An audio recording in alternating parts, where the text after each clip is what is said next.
मी पेशंटचा मुलगा आहे, तर त्यांना म्हणजे 10 दिवसात फरक जाणवायला लागला। 3-4 दिवसामध्ये चालायला लागलेत ते, म्हणजे अजून 2-3 दिवसात मला फरक 90% फरक पडेल त्यांना। गर्दी भरपूर होते, म्हणजे कॉट भेटत नाही नंबर लावून सुद्धा। लोकांनी यावं, इथं फरक लगेच जाणवतो। झोपून चालू होतो, इथं आज चालायला लागलो, आता बिगर सोबत चालतोय मी, उठतोय। बॅलन्स नव्हतं माझ्याकडे पहिले, बॅलन्स आता आलाय। नाही तर मला पॅरा झाला असं वाटलं होतं की आता आपलं जीवन संपलंय बघ, आता काहीच खरं नाही आपल्या जिंदगीमध्ये। म्हणून इथं जगायची उम्मीद तर आहे इथं। मी इथे इंदुबाई देवरे म्हणून पेशंट आहे, त्यांची सून आहे। पाय हात उचलत नव्हत्या, मग आम्हाला इथला ॲड्रेस मिळाला की खूप रिझल्ट चांगला आहे। तर आज जवळजवळ 15 दिवस झाले।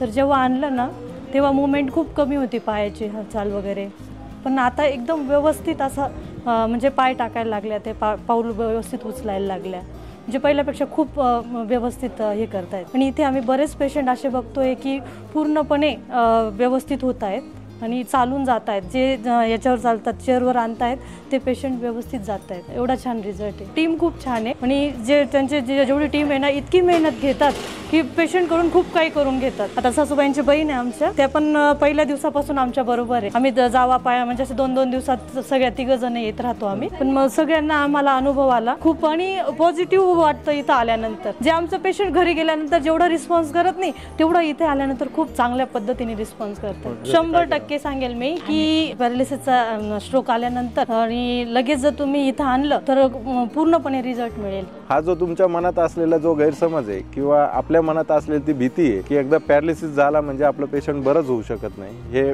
कृपया म्हणजे तुमच्या मनातून आणि एक डोक्यातून काढून टाका। का मी या क्षेत्रात काम करतो, त्या क्षेत्राद्वारे भरपूर पेशंटची मी आतापर्यंत माझ्याकडे रिकवर झालेले। थोडेफार क्वचित पेशंट नाही होत रिकवर, पण भरपूर पेशंट हे रिकवर झालेले।